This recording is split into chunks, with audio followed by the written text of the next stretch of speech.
My name is George Haas. Like I said, I'm running for Commission of District 8. 45-year-old engineer, father and husband, running for the commission.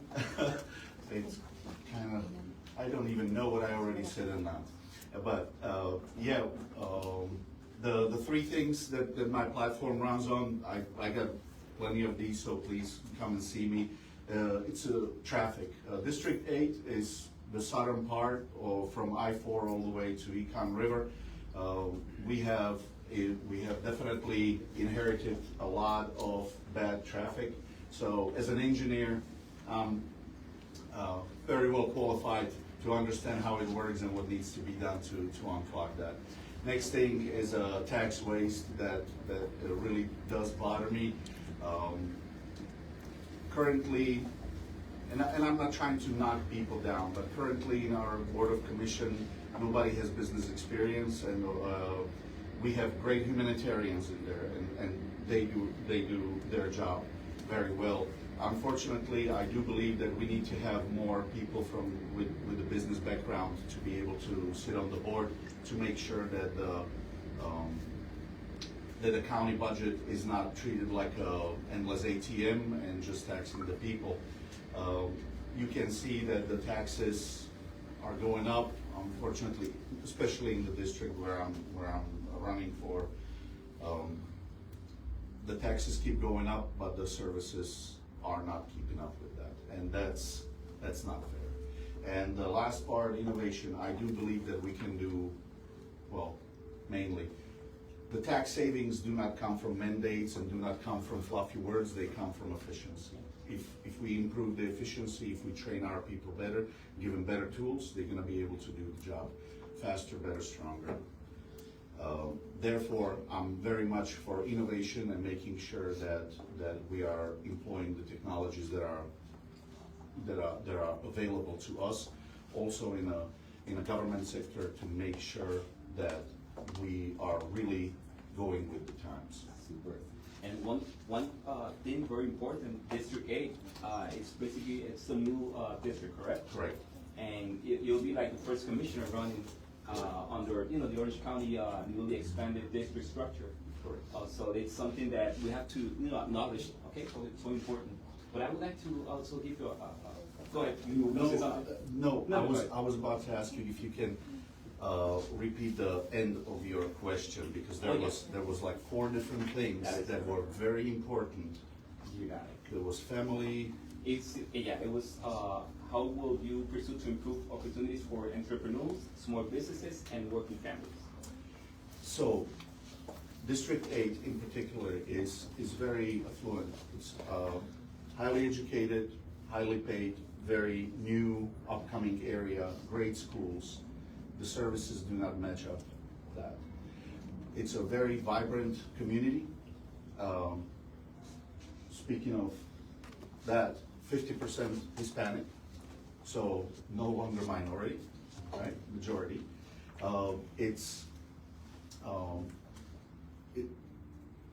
The representation in the Board of Commissioners needs to reflect the energy that the district has. We need somebody that can represent that. Father of 2, we were just talking with Ms. Perry here about entrepreneurship. I'm trying to promote even to my own kids entrepreneurship. And my daughter, on the backside of my flyers, you're gonna see she has a mobile petting zoo that we load up our goats and take them to birthday parties. Of course, it's a work for all day for daddy, but she gets to do something. She needs to negotiate the deal. She needs to be able to talk to adults. She needs to be able to do that. My son currently is trying to walk the dogs for our neighbors, because again, he needs to come, he needs to talk to adults, he needs to be able to do all of these things. You cannot have a big business without starting small. Correct. Right? Also, let's not be afraid of big businesses, because if big business is gonna come in, it's just gonna feed the small businesses. If there is a new business created in the area that employs a lot of people that are getting well paid. Now there's gonna be more jobs for the plumber, for the handyman, for the restaurants, because they will have all of this. It's very important to remove the red tape of starting new businesses. It's not easy. Doctor is here nodding his head. Everybody seems to be having hands in your pocket before you even start doing anything. Million of all kinds of certificates that you need to achieve just to start your own business. It definitely needs to be done safely, but we definitely can streamline this and remove all the ways that doesn't have to be there. So from that perspective, in terms of family, my kids are 10 and 12. I'm gonna say it like this: we are the part of the vibrant community, right? If you think of it, young families are the economic engine of us. We cannot disregard the retired, and we need to definitely create a thriving place. And that's what the GOAT stands for: get our area thriving. We have great people. We are, as Orange County, very successful county. If you compare it nationwide, we have so much going on for ourselves.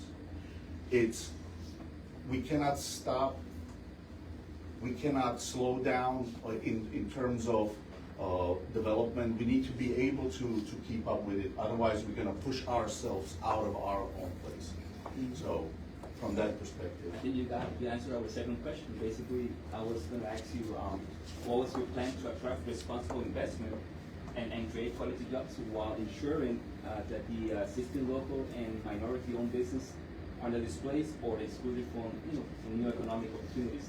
So basically, you just kind of I am very much pro-business, pro-development. It needs to be done responsibly, right? We can see that the urban planning of the past failed us because we have the traffic, we have the infrastructure is not where it needs to be. We need to focus on getting things done better. We need to plan 50 years ahead. We need to be already looking into purchasing the land that in the future will be the roads. We cannot put a neighborhood in, for example, like Avalon Park, and then try to figure out a way how to get the 408 around it.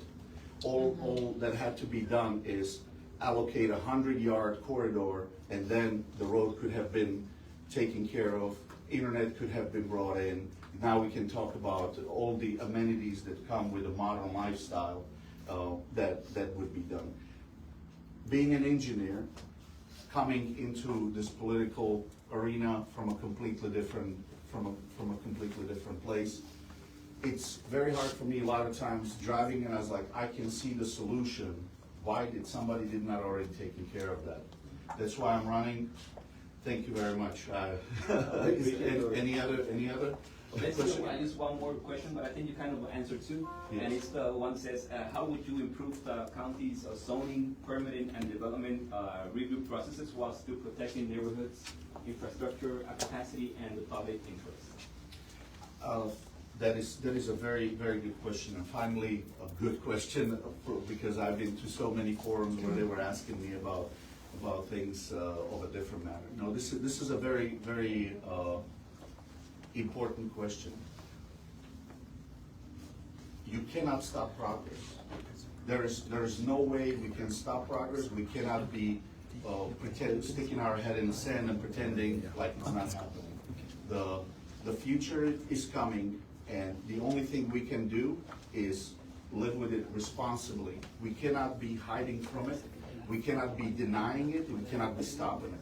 And that goes with the reason why people are talking unaffordable housing. It's a supply and a demand. That if you squeeze the supply, the prices are gonna go up. We are a successful county. Everybody wants to be part of this success. You have UCF students graduating every year, many of them staying in the area.